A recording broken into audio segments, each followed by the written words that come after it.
it was a good idea for Peter King to catch up with Matt Rhule, the Carolina Panthers' first-year head coach. And what a year to become a first-year head coach in the NFL when you've been in college for years. He had one stint in the NFL as an assistant offensive line coach with the Giants. Just figure it out, bro, was the quote that Matt Rhule had to Peter King. Basically the mantra at a time when you can't work with your players, you can't get in the facility, you can't do any of the things that other coaches have done in past years to get up to speed.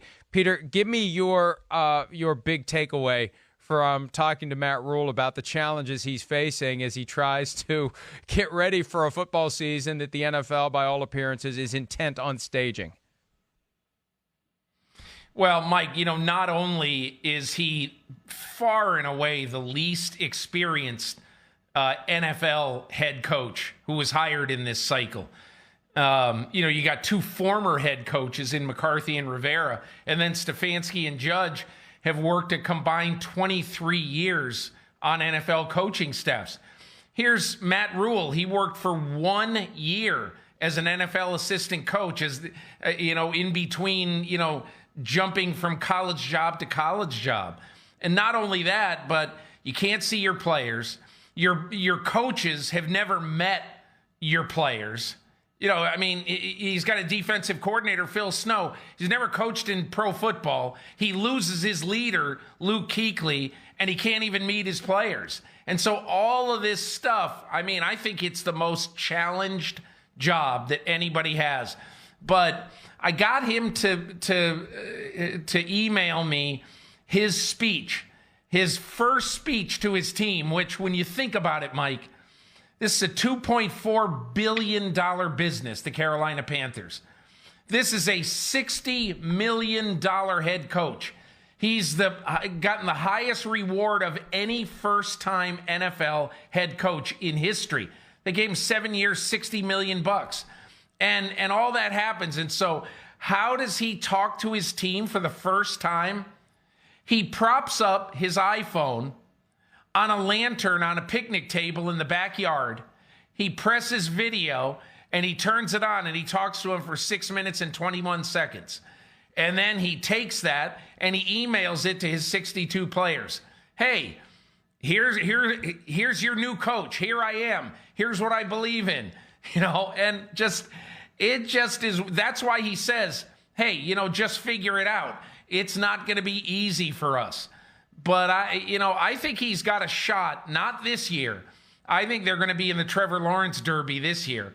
But he's going to have a shot to rebuild this team because just remember, his two head jobs, one at Temple and one at Baylor, they were the lowest of the low when he got there. And both of them were pretty good by the time he left. Yeah, that's right. Anything you hear about Matt Rhule from anybody that knows him, it's a guy that he lives it. I think he's been grooming himself for this chance for a long, long time. I know he stays in contact with guys like Bill Parcells, and I think he's got a few other people who he's kind of always picking the brain of to, figure out how the better way to do things, advice, whatever it may be. He's got great communication skills. You have to, if you're going to be a college head coach, because you got to recruit. You got to talk to parents and kids that way. And to get them to come to your school, you got to sell yourself, sell the school. So he's good at that. And I think the big thing is, to what Peter said, the last point is spot on. Yes, it's the NFL, but he understands how to build a team. To take Temple where it was, and then Baylor was absolutely in the crapper, okay? For lack of a better phrase there. This looked like London. Everything was, hello, London. It looked like everything was bad there, and then he comes in there and gets some players and turns it around to where they become a power in the Big 12, which is like, I thought Baylor was going to be gone and, dead for a while before we hear from them again. So, and I think he's done a lot of great things here early on about flipping the team over, about that team building that Peter brought up. He didn't try to let me see if I can squeeze a few more years out of this last football team. And he just said, no, let's cut the cord. Let's start getting young talent in there. I've seen a lot of this young talent through my recruiting and my college days, and he knows what he wants for his football team. And I think they had a very impressive free agency and draft this year. I'm reminded of the on-field encounter in 2011 between then Lions coach Jim Schwartz and then 49ers coach Jim Harbaugh, and that exchange after the 49ers beat the Lions en route to a 13-3 regular season had its roots in an offseason dinner involving Schwartz and both Harbaugh brothers. And the way that John Harbaugh tells the story, Schwartz was basically saying to Jim, you've got no chance this year. There's a lockout. You're a first-year coach. You're coming from Stanford. Before that, you're at the University of San Diego. You're not going to do anything this year.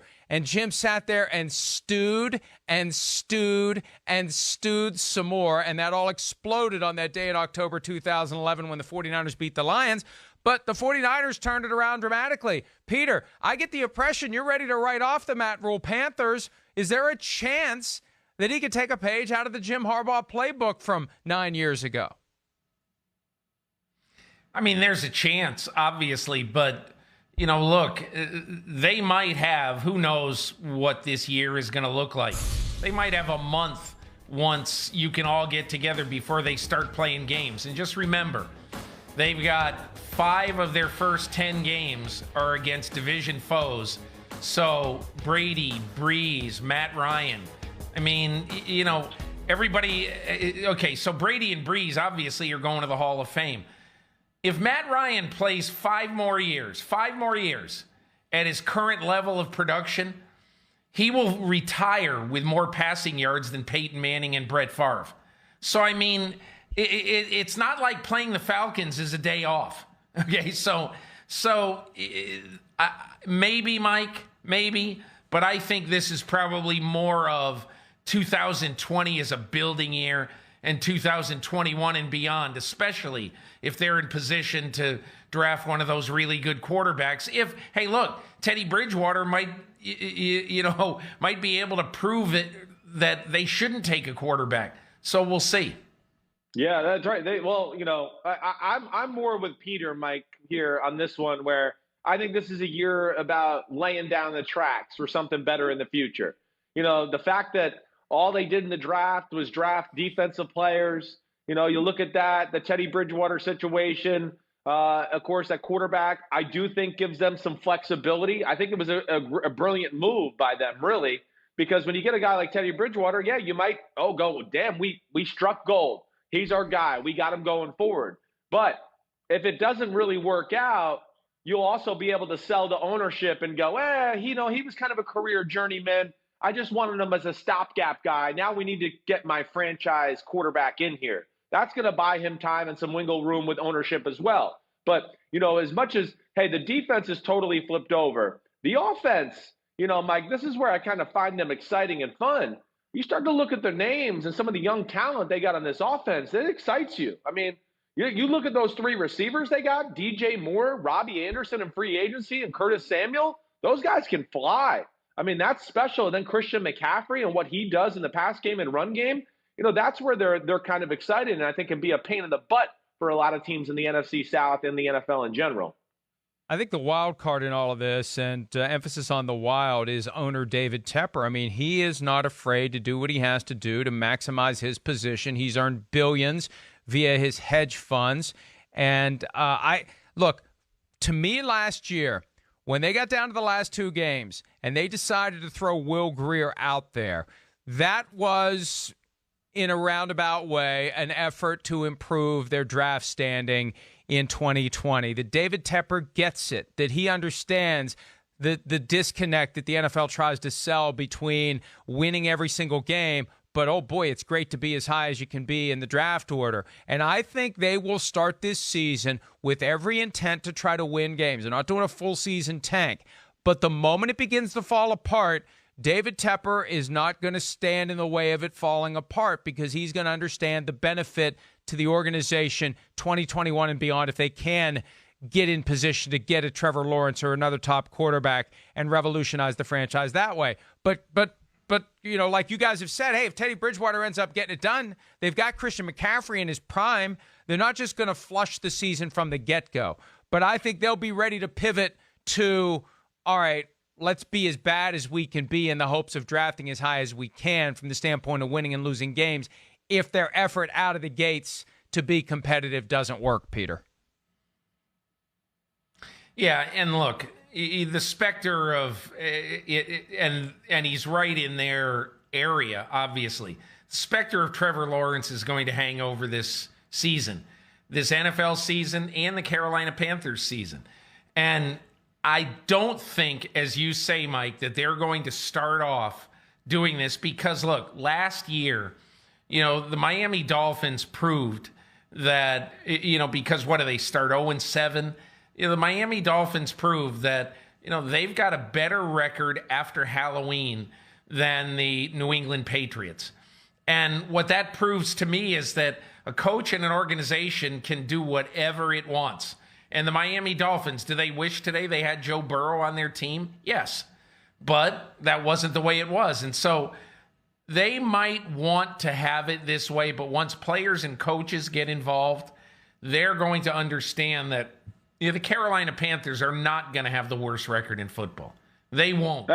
Maybe they're going to have a needy defense, but that is going to be a good offensive football team. And I think they're going to be decent. What does decent mean? 5-11, 6-10? I don't know, but they're not going to be 2-14. Yeah, I don't expect them to be that either. I don't, and listen, there's a lot of unproven commodities, of course, across the board, the young talent. Hey, Joe Brady, first time, NFL offensive coordinator, defensive coordinator that you mentioned, never coached in the NFL before. Of course, Matt Rhule, first time being a head coach in the NFL. So they're going to have to find their way. I think the big thing is, like, Mike, we brought up like the San Francisco 49ers and Jim Harbaugh in 2011. Listen, that team, was kind of set up and ready to go for Jim Harbaugh. He was very fortunate that way. And also Jim Harbaugh, played a brand of football that was simple, and it fit the team that way too. To me, this is where one of the balancing acts of football will be this year.